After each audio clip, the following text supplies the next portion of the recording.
고독. 이 단어를 들으면 어떤 느낌이 드십니까? 외로움, 쓸쓸함, 버림받음. 아마도 대부분의 사람들이 부정적인 감정을 떠올릴 겁니다. 우리 사회는 고독을 두려워하도록 가르쳐 왔으니까요. 친구가 많아야 성공한 사람이고 혼자 있으면 외톨이라는 편견. 주말에 혼자 있으면 뭔가 문제가 있는 사람처럼 보이는 분위기. 하지만 19세기의 위대한 철학자 아르투어 쇼펜하우어는 완전히 다르게 말합니다. 그는 고독을 축복으로, 내면의 풍요로움으로, 지적인 사람의 자연스러운 선택으로 봤습니다. 오늘 이 오디오북에서는 쇼펜하우어가 남긴 고독과 내면에 관한 5가지 명언을 깊이 있게 탐구해 보겠습니다.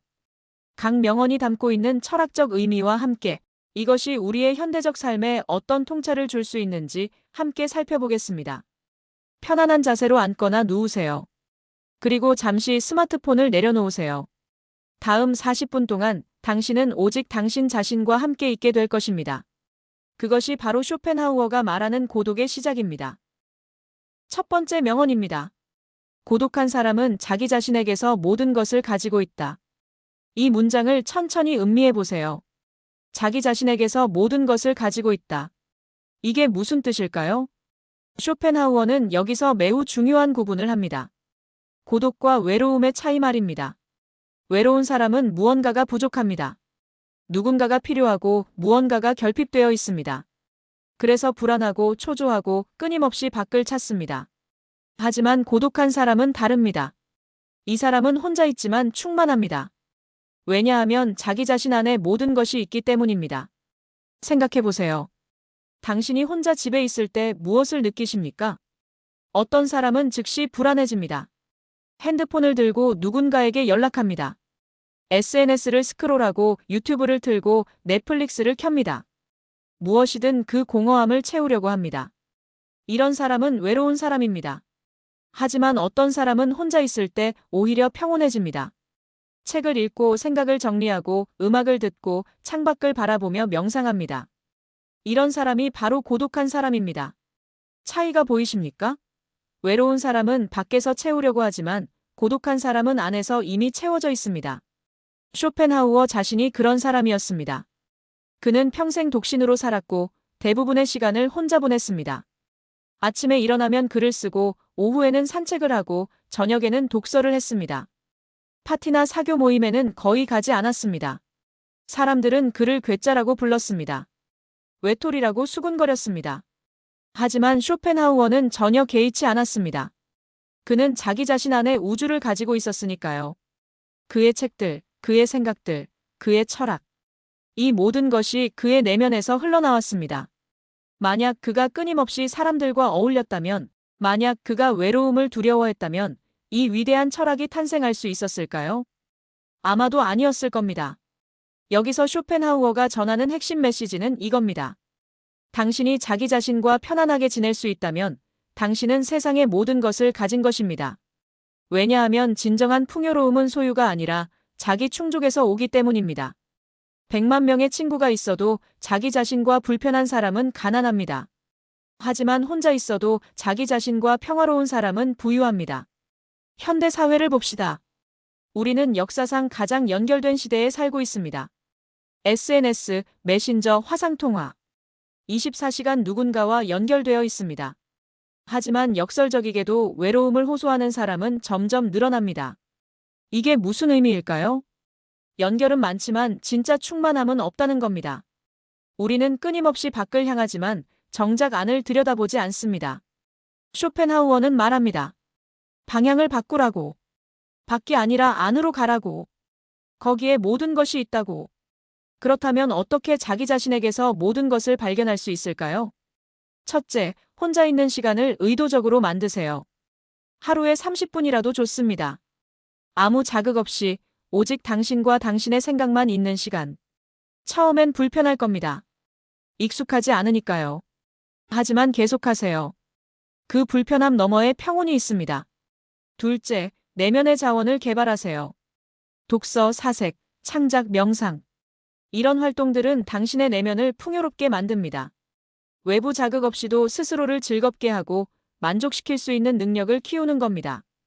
셋째, 자기 자신을 알아가세요. 당신은 무엇을 좋아합니까? 무엇이 당신을 기쁘게 합니까? 무엇이 당신에게 의미 있습니까? 이런 질문들에 답할 수 있어야 합니다. 그래야 자기 자신과 함께 있을 수 있습니다. 쇼펜하우어의 이 첫 번째 명언은 우리에게 이렇게 말합니다. 당신이 찾는 모든 것, 평화, 기쁨, 충만함, 의미. 이 모든 것이 이미 당신 안에 있습니다. 밖에서 찾지 마세요. 안을 들여다보세요. 거기에 우주가 있습니다. 고독한 사람은 자기 자신에게서 모든 것을 가지고 있습니다. 당신도 그런 사람이 될 수 있습니다. 두 번째 명언입니다. 사교성은 위험한 성향이다. 그것은 우리를 우리 자신으로부터 멀어지게 한다. 이 말을 들으면 아마 많은 분들이 당황스러울 겁니다. 사교성이 위험하다고? 우리는 늘 사교성이 좋은 것이라고 배웠는데 말입니다. 외향적이고 사교적이고 친구가 많은 사람이 성공한다고. 네트워킹을 잘하고 인맥을 넓히는 게 중요하다고. 혼자 있으면 안 된다고. 하지만 쇼펜하우어는 정면으로 반박합니다. 주의하세요. 쇼펜하우어는 모든 사회적 관계가 나쁘다고 말하는 게 아닙니다. 그가 경계하는 것은 과도한 사교성, 즉 끊임없이 사람들과 어울려야만 안정감을 느끼는 성향입니다. 왜 이게 위험할까요? 쇼펜하우어의 분석은 이렇습니다. 사람들과 지나치게 많은 시간을 보내면 우리는 점점 우리 자신을 잃어버립니다. 다른 사람들의 의견에 맞추게 되고 그들의 기준으로 살게 되고 그들이 원하는 모습이 되려고 합니다. 결국 나는 사라지고 우리만 남습니다. 아니, 정확히는 그들이 원하는 나만 남습니다. 예를 들어볼까요? 당신이 친구들과 매일 저녁 술자리에 간다고 상상해 보세요. 처음엔 즐겁습니다. 웃고 떠들고 스트레스를 푸는 것 같습니다. 하지만 시간이 지나면서 뭔가 이상함을 느낍니다. 집에 돌아왔을 때 공허합니다. 몇 시간 동안 사람들과 있었는데 정작 나는 무슨 생각을 하는지, 뭘 원하는지 모르겠습니다. 친구들과 있을 때는 그들의 이야기에 맞춰 반응했을 뿐, 내 진짜 생각은 한 번도 꺼내지 못했습니다. 이것이 바로 쇼펜하우어가 말하는 위험입니다. 사교 활동이 우리를 우리 자신으로부터 멀어지게 만드는 것입니다. 더 심각한 경우도 있습니다. 어떤 사람들은 혼자 있는 것을 극도로 두려워합니다. 주말에 약속이 없으면 불안해합니다. 혼자 밥 먹는 걸 창피하게 여깁니다. 혼자 영화 보는 걸 외롭다고 생각합니다. 그래서 끊임없이 사람들을 만납니다. 별로 좋아하지도 않는 사람들과도 어울립니다. 왜? 혼자 있기 싫으니까. 쇼펜하우어는 이것을 매우 안타깝게 봅니다. 이런 사람들은 자기 자신과의 관계가 너무나 빈약해서 자기 자신을 견딜 수 없는 겁니다. 그래서 도망칩니다. 자기 자신으로부터. 계속 밖으로. 현대 사회는 이 경향을 극대화시킵니다. SNS를 보세요. 우리는 끊임없이 다른 사람들의 삶을 엿봅니다.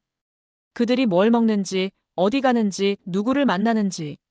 그리고 비교하고 부러워하고 나도 그래야 한다고 생각합니다. 결과는 우리는 점점 더 우리 자신으로부터 멀어집니다. 내가 진짜 원하는 게 뭔지, 내가 진짜 좋아하는 게 뭔지 모릅니다. 그저 남들이 좋다는 걸 따라할 뿐입니다. 쇼펜하우어는 이렇게 경고합니다. 이 길의 끝에는 공허만 있다고. 그렇다면 어떻게 해야 할까요? 사람들과 전혀 만나지 말아야 할까요? 아닙니다. 쇼펜하우어는 은둔을 강요하는 게 아닙니다. 그가 말하는 것은 균형입니다. 사회적 관계도 중요합니다. 하지만 그보다 더 중요한 것은 자기 자신과의 관계입니다. 좋은 관계란 당신을 더 당신답게 만드는 관계입니다. 당신의 진짜 모습을 존중하고 당신의 생각을 귀담아 듣고 당신이 성장하도록 돕는 관계. 이런 관계는 유지할 가치가 있습니다. 하지만 당신을 지치게 만들고 가면을 쓰게 만들고 가짜 모습으로 살게 만드는 관계라면 쇼펜하우어는 말합니다. 과감히 거리를 두라고. 외로워질까 두려워서 나쁜 관계를 붙잡고 있는 것만큼 어리석은 일은 없습니다. 실천 방법을 제안합니다. 첫째, 사회적 활동을 점검하세요. 이번 주에 당신이 만난 사람들, 참석한 모임들. 그것들이 정말 당신에게 의미 있었습니까? 아니면 그저 습관적으로 의무적으로 한 것입니까? 둘째, 질적인 관계에 집중하세요. 100명의 지인보다 5명의 진짜 친구가 낫습니다. 피상적인 만남을 줄이고 깊은 대화를 나눌 수 있는 사람들에게 시간을 투자하세요. 셋째, 혼자 있는 시간을 두려워하지 마세요. 오히려 그 시간을 적극적으로 만드세요. 그 시간이 당신을 당신에게 돌려줄 것입니다. 쇼펜하우어의 이 명언은 우리에게 이렇게 말합니다. 사람들과 함께 있을 때도 당신 자신을 잃지 마세요. 사교성이 자기 소외로 이어지지 않도록 조심하세요. 때로는 홀로 서는 용기가 필요합니다. 왜냐하면 가장 중요한 관계는 당신과 당신 자신의 관계이기 때문입니다. 세 번째 명언입니다. 혼자 있을 때 외로움을 느끼는 사람은 나쁜 동반자와 함께 있는 것이다. 이 문장을 처음 읽으면 의아할 수 있습니다. 혼자 있는데 동반자라니? 무슨 뜻일까요? 쇼펜하우어가 말하는 동반자는 바로 당신 자신입니다. 생각해 보세요. 당신은 평생 단 한 사람과 24시간, 365일을 함께 보냅니다. 태어나서 죽을 때까지 단 1초도 떨어진 적이 없는 사람. 바로 당신 자신입니다. 그런데 많은 사람들이 이 가장 가까운 동반자와의 관계를 소홀히 합니다. 아니, 어떤 사람들은 자기 자신을 싫어하기까지 합니다. 쇼펜하우어의 통찰은 이겁니다. 혼자 있을 때 외롭다면 그것은 외부에 누군가가 없어서가 아닙니다. 내부에 좋은 동반자가 없기 때문입니다. 당신이 자기 자신을 좋아하지 않는다면, 자기 자신과 대화하는 것이 즐겁지 않다면, 자기 자신의 생각이 흥미롭지 않다면 당신은 나쁜 동반자와 갇혀 있는 것입니다. 그리고 그 감옥에서 벗어나려고 계속 밖으로 도망칩니다. 한 심리학 실험이 있습니다. 사람들에게 15분 동안 아무것도 하지 말고 그냥 생각만 하라고 했습니다. 놀랍게도 많은 사람들이 이것을 견디지 못했습니다. 심지어 일부는 자신에게 전기 충격을 가하는 것을 선택했습니다.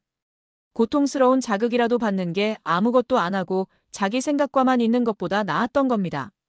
이게 현대인의 자화상입니다. 우리는 자기 자신과 함께 있는 것을 그토록 두려워합니다. 왜일까요? 쇼펜하우어는 여러 이유를 제시합니다. 첫째, 자기 인식의 부족. 많은 사람들이 자기 자신을 제대로 모릅니다. 나는 누구인가, 무엇을 원하는가, 무엇이 나를 행복하게 하는가. 이런 기본적인 질문에도 답하지 못합니다. 당신이 당신 자신을 모른다면 당신과 함께 있는 것은 낯선 사람과 갇혀 있는 것과 같습니다. 어색하고 불편할 수밖에 없습니다. 둘째, 자기 비판. 어떤 사람들은 자기 자신을 너무 가혹하게 대합니다. 내면의 목소리가 계속 비난합니다. 너는 왜 이것밖에 안 돼? 너는 왜 저 사람만큼 못해? 너는 실패자야. 이런 목소리와 함께 있으면 당연히 외롭고 괴롭습니다. 친구가 당신에게 그렇게 말한다면 관계를 끊을 텐데 자기 자신에게는 그렇게 하면서도 왜 괜찮다고 생각하는 걸까요? 셋째, 내면의 공허. 어떤 사람들은 진짜 관심사가 없습니다. 깊이 생각하는 것도 창조하는 것도 배우는 것도 없습니다. 그저 외부 자극에 반응할 뿐입니다. 이런 사람들에게 고독은 견딜 수 없습니다. 왜냐하면 혼자 있을 때 할 게 없으니까요. 생각할 거리도 즐길 거리도 탐구할 거리도 없습니다. 쇼펜하우어는 말합니다. 이런 상태에서는 당연히 외로울 수밖에 없다고. 당신이 나쁜 동반자니까. 그렇다면 어떻게 좋은 동반자가 될 수 있을까요? 첫째, 자기 자신을 알아가세요. 일기를 쓰고 명상하고 자문자답하세요. 나는 어떤 사람인가? 무엇이 나를 기쁘게 하는가? 어떤 가치관을 가지고 있는가? 이런 탐구를 통해 당신은 당신 자신과 친해질 수 있습니다. 낯선 사람에서 친구로, 친구에서 가장 가까운 동반자로. 둘째, 자기 자신에게 친절하세요. 당신이 친구에게 하듯이 당신 자신에게도 대하세요. 실수했을 때 비난하지 말고 이해하세요. 부족함을 질책하지 말고 격려하세요. 자기자비 셀프 컴패션. 이것은 심리학에서도 중요하게 다루는 개념입니다. 자기 자신에게 친절한 사람이 더 행복하고 더 회복력이 강합니다. 셋째, 내면을 풍요롭게 만드세요. 독서, 예술, 음악, 철학. 이런 것들은 당신의 내면 세계를 넓히고 깊게 만듭니다. 내면이 풍요로운 사람은 혼자 있어도 지루하지 않습니다. 생각할 거리가 많고 탐구할 주제가 있고 즐길 수 있는 내적 자원이 있으니까요. 넷째, 자기 대화를 연습하세요. 이상하게 들릴 수 있지만 자기 자신과 대화하는 것은 매우 건강한 습관입니다. 오늘 어땠어?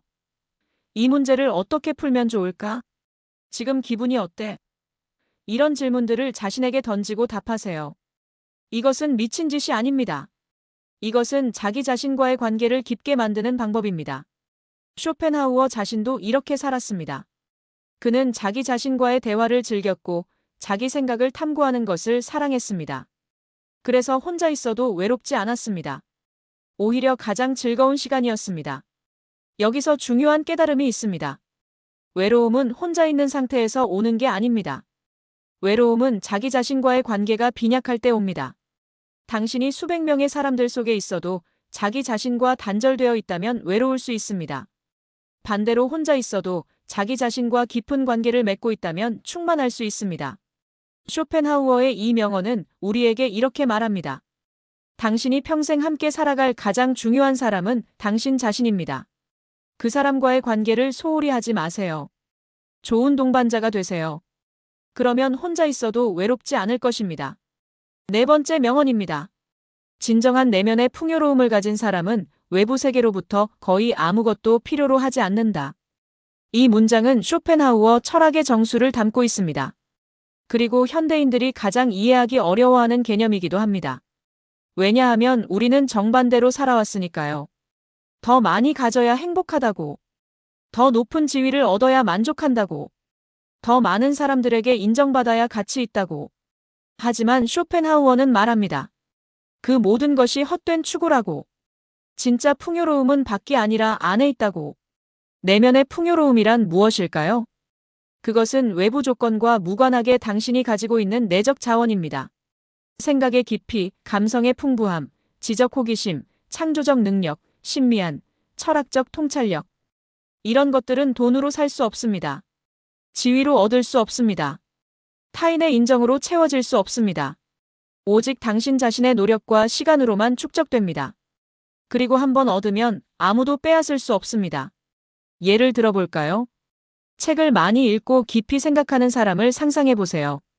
이 사람은 혼자 앉아 있어도 지루하지 않습니다. 머릿속에서 아이디어들이 연결되고 새로운 통찰이 떠오르고 읽은 책들이 대화를 나눕니다.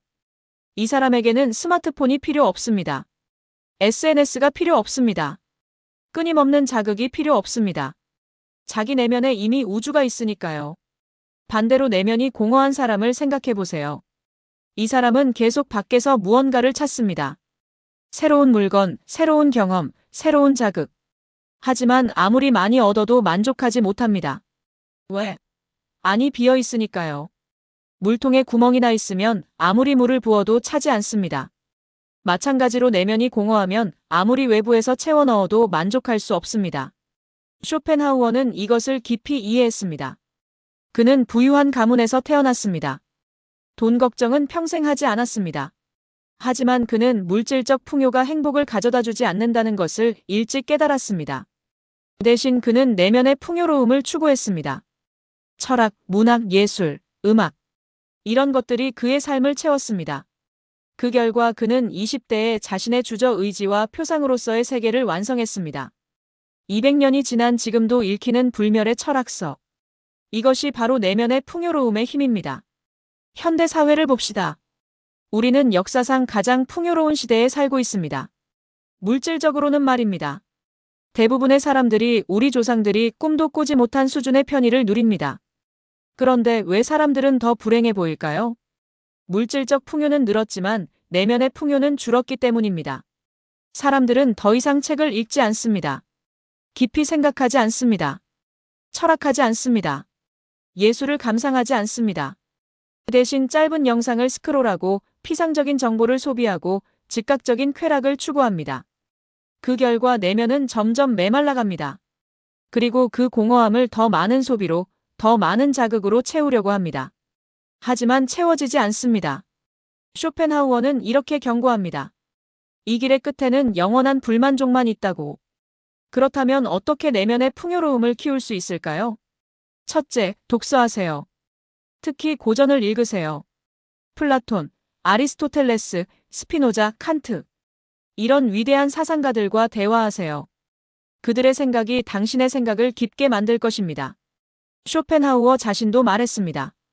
책을 사는 것은 쉽지만 그것을 이해하는 두뇌를 사는 것은 어렵다. 하지만 그 노력을 할 가치가 있습니다. 둘째, 예술을 감상하세요. 음악, 미술, 문학. 이런 것들은 당신의 감성을 풍부하게 만듭니다. 쇼펜하우어는 특히 음악을 사랑했습니다. 그는 음악이 세계의 본질을 직접 표현한다고 믿었습니다. 베토벤, 모차르트, 바흐의 음악을 들으세요. 처음엔 어려울 수 있습니다. 하지만 계속 들으면 점점 깊이가 보입니다. 그리고 그 깊이가 당신의 내면을 풍요롭게 만듭니다. 셋째, 창조하세요. 글을 쓰고 그림을 그리고 음악을 만드세요. 완벽할 필요는 없습니다. 중요한 것은 창조 행위 자체입니다. 창조할 때 우리는 가장 깊은 내면과 연결됩니다. 그리고 그 과정에서 우리는 외부 세계를 잇습니다. 시간이 멈추고 오직 창조의 기쁨만 있습니다. 넷째, 사색하세요. 깊이 생각하는 시간을 가지세요. 인생의 의미, 선과 악, 진리와 거짓. 이런 근본적인 질문들을 탐구하세요.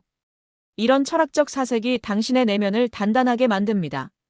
그리고 외부의 혼란 속에서도 중심을 잡을 수 있게 합니다. 다섯째, 자연과 교감하세요. 산을 오르고 바다를 바라보고 숲을 거두세요. 자연은 우리에게 근본적인 평온을 줍니다. 그리고 우리가 얼마나 작은 존재인지, 동시에 얼마나 우주와 연결되어 있는지 깨닫게 합니다. 이 모든 것들이 내면의 풍요로움을 만듭니다. 그리고 내면이 풍요로워지면 놀라운 일이 일어납니다. 당신은 외부 세계로부터 자유로워집니다. 돈이 더 필요하지 않습니다. 이미 충분히 풍요로우니까. 지위가 필요하지 않습니다. 이미 충분히 가치 있으니까. 인정이 필요하지 않습니다. 이미 스스로를 알고 있으니까. 이것이 진정한 자유입니다. 외부 조건에 휘둘리지 않는 자유. 쇼펜하우어가 말하는 최고의 행복입니다. 쇼펜하우어의 이 명언은 우리에게 이렇게 말합니다. 밖을 향해 손을 뻗지 마세요. 안을 향해 마음을 돌리세요. 거기에 진짜 풍요가 있습니다. 그리고 그 풍요는 아무도 빼앗을 수 없습니다. 마지막, 5번째 명언입니다. 고독은 뛰어난 정신의 운명이다. 이 문장은 처음 들으면 오만하게 들릴 수 있습니다. 마치 고독한 사람이 다른 사람보다 우월하다는 것처럼. 하지만 쇼펜하우어의 의도는 그게 아닙니다. 그가 말하는 것은 필연성입니다. 운명이라는 단어에 주목하세요. 선택이 아니라 운명. 왜 뛰어난 정신에게 고독은 운명일까요? 쇼펜하우어의 설명은 이렇습니다. 깊이 생각하는 사람, 본질을 탐구하는 사람, 진리를 추구하는 사람. 이런 사람들은 필연적으로 대중과 거리가 생깁니다. 왜? 관심사가 다르기 때문입니다. 대부분의 사람들은 일상적인 것에 관심이 있습니다. 돈, 지위, 가십, 유행. 이런 것들이 대화의 주제입니다. 하지만 철학하는 사람, 예술하는 사람, 학문하는 사람. 이들의 관심사는 다릅니다. 존재의 의미, 아름다움의 본질, 진리의 추구. 이런 것들입니다. 이 두 세계는 잘 만나지 않습니다. 쇼펜하우어 자신이 이것을 경험했습니다. 그는 젊었을 때 사교계에 나가려고 노력했습니다. 하지만 곧 깨달았습니다. 자신은 거기에 맞지 않는다는 것을. 사람들이 이야기하는 주제들이 그에게는 너무 피상적이었습니다. 그가 관심 있는 철학적 주제들은 아무도 이해하지 못했습니다. 그래서 그는 선택했습니다. 고독을. 아니, 정확히는 고독이 그를 선택했습니다. 역사를 봐도 이것은 반복됩니다. 아인슈타인, 뉴턴, 칸트, 니체, 베토벤. 이들은 모두 고독한 삶을 살았습니다. 왜? 그들의 정신이 너무 앞서 있었기 때문입니다. 동시대 사람들과 공유할 수 있는 것이 제한적이었습니다. 베토벤은 귀가 먹었지만 계속 작곡했습니다. 그의 후기 현악 사중주들은 너무 혁신적이어서 당대 사람들은 이해하지 못했습니다. 그는 철저히 고독했습니다. 하지만 그 고독 속에서 불멸의 음악을 창조했습니다. 반 고흐는 평생 단 한 점의 그림만 팔았습니다. 사람들은 그의 그림을 이해하지 못했습니다. 그는 극도로 고독했고 결국 스스로 목숨을 끊었습니다. 하지만 그가 남긴 작품들은 지금 인류의 보물입니다. 이것이 뛰어난 정신의 운명입니다. 당대에는 이해받지 못하고 고독하지만 영원한 가치를 창조합니다. 하지만 여기서 중요한 것이 있습니다. 쇼펜하우어는 고독을 고통으로 보지 않았습니다. 오히려 특권으로 봤습니다. 왜? 고독 속에서만 진정한 창조가 가능하기 때문입니다. 무리에 속해 있으면 무리의 생각을 따르게 됩니다. 독창적인 사고는 불가능합니다. 남들과 다른 생각을 하면 비난받습니다. 그래서 순응하게 됩니다. 하지만 고독 속에서는 자유롭습니다. 누구의 눈치도 보지 않고 자신의 생각을 끝까지 밀고 나갈 수 있습니다. 비록 그 길이 외롭더라도.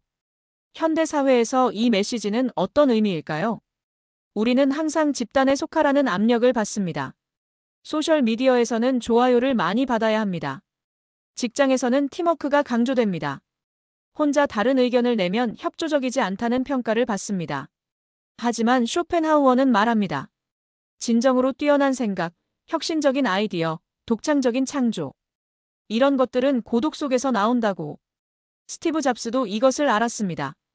그는 종종 혼자 오래 산책하며 생각에 잠겼습니다. 그 고독한 사색의 시간이 애플의 혁신을 만들었습니다. 빌 게이츠도 생각하는 주간이라는 것을 가집니다. 1년에 2번, 일주일씩 홀로 오두막에 들어가 책을 읽고 생각합니다. 그 고독의 시간이 마이크로소프트의 전략을 만들어냈습니다. 이것은 우연이 아닙니다.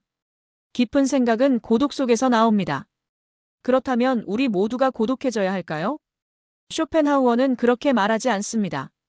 그는 단지 이것을 인정하라고 말합니다. 만약 당신이 깊이 생각하는 사람이라면, 철학하고 창조하고 탐구하는 사람이라면 고독은 자연스러운 것이라고.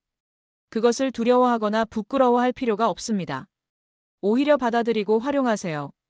실천 방법을 제안합니다. 첫째, 고독한 시간을 정기적으로 만드세요. 일주일에 한 번이라도 완전히 혼자 있는 시간을 가지세요. 그 시간에 깊이 생각하고 창조하고 탐구하세요. 둘째, 대중의 의견에 흔들리지 마세요. 당신의 생각이 소수 의견이더라도 괜찮습니다. 역사를 바꾼 생각들은 모두 처음에는 소수 의견이었습니다. 셋째, 같은 관심사를 가진 소수의 사람들을 찾으세요. 물리적으로 고독하더라도 정신적으로 연결될 수 있습니다. 책을 통해, 편지를 통해, 때로는 직접 만나서. 쇼펜하우어 자신도 그렇게 했습니다. 그는 사교계를 떠났지만 위대한 철학자들과는 그들의 책을 통해 대화했습니다. 플라톤, 칸트, 인도의 우파니샤드. 이들이 그의 진짜 친구였습니다. 넷째, 고독을 생산적으로 사용하세요. 그저 외롭게 있는 것이 아니라 그 시간을 창조와 성장에 사용하세요. 책을 쓰고 그림을 그리고 음악을 만들고 발명하세요. 고독은 비어있는 시간이 아닙니다. 가장 풍요로운 시간입니다. 마지막으로 고독을 선택할 용기를 가지세요. 무리를 따르는 것은 쉽습니다. 안전하고 편합니다. 하지만 그 길에서는 진정한 당신을 발견할 수 없습니다. 고독을 선택하는 것은 어렵습니다. 때로 외롭고 때로 두렵습니다. 하지만 그 길에서만 진정한 자유를, 진정한 창조를, 진정한 자신을 발견할 수 있습니다. 쇼펜하우어의 이 마지막 명언은 우리에게 이렇게 말합니다. 만약 당신이 깊이 생각하고 진리를 추구하고 의미 있는 것을 창조하고 싶다면 고독을 받아들이세요. 그것은 약점이 아니라 강점입니다. 결핍이 아니라 특권입니다. 불행이 아니라 운명입니다. 뛰어난 정신의 운명을. 자, 지금까지 쇼펜하우어의 고독과 내면에 관한 5가지 명언을 깊이 있게 탐구했습니다. 다시 한번 정리해 볼까요? 첫째, 고독한 사람은 자기 자신에게서 모든 것을 가지고 있습니다. 진정한 풍요는 밖이 아니라 안에 있습니다. 둘째, 과도한 사교성은 위험합니다. 그것은 우리를 우리 자신으로부터 멀어지게 만듭니다. 균형이 필요합니다. 셋째, 혼자 있을 때 외롭다면 당신은 나쁜 동반자와 함께 있는 것입니다. 자기 자신과의 관계를 개선하세요. 넷째, 내면의 풍요로움을 가진 사람은 외부 세계로부터 거의 아무것도 필요로 하지 않습니다. 진정한 자유는 여기서 옵니다. 다섯째, 고독은 뛰어난 정신의 운명입니다. 두려워하지 말고 받아들이고 활용하세요. 이 5가지 통찰은 단순한 철학적 명제가 아닙니다. 이것은 삶을 근본적으로 바꿀 수 있는 실용적인 지혜입니다. 현대 사회는 우리에게 끊임없이 외향을 강요합니다. 더 많은 사람을 만나라, 더 활발하게 소통하라, 더 적극적으로 네트워킹하라. 하지만 쇼펜하우어는 정반대로 말합니다. 때로는 안으로 향하라, 고요해지라, 혼자 있으라. 그 고독 속에서 진정한 자신을 발견하고 내면을 풍요롭게 만들고 의미 있는 것을 창조하라. 이것은 21세기에도 여전히 유효한 메시지입니다. 아니, 어쩌면 지금이 더 필요한 메시지일지도 모릅니다. 오늘 이 오디오북을 들은 것은 당신에게 첫 걸음입니다. 이제 실천할 차례입니다. 오늘부터 매일 30분씩 완전히 혼자 있는 시간을 만드세요. 스마트폰을 끄고 조용한 곳에 앉아 그저 있으세요. 처음엔 불편할 겁니다. 뭔가 해야 할 것 같고 시간이 낭비되는 것 같을 겁니다. 하지만 계속하세요. 일주일, 2주일, 한 달이 지나면 변화를 느낄 것입니다. 그 고독의 시간이 점점 편안해지고 그 시간을 기다리게 되고 그 시간이 가장 소중한 시간이 될 것입니다. 그리고 어느 순간 깨닫게 될 것입니다. 당신이 찾던 모든 것이 이미 당신 안에 있었다는 것을. 평화, 기쁨, 의미, 충만함. 모든 것이. 쇼펜하우어는 200년 전에 이것을 알았습니다. 그리고 그것을 우리에게 전해주었습니다. 이제 우리의 몫입니다. 그 지혜를 받아들이고 실천하고 삶으로 증명하는 것. 고독을 두려워하지 마세요. 고독을 축복으로 받아들이세요. 그 고독 속에서 진정한 당신을, 진정한 평화를, 진정한 자유를 발견할 것입니다. 쇼펜하우어가 그랬던 것처럼 이 오디오북이 당신의 고독한 여정에 작은 빛이 되기를 바랍니다. 들어주셔서 감사합니다. 그리고 기억하세요. 당신은 혼자가 아닙니다. 당신은 당신 자신과 함께 있습니다. 그것으로 충분합니다.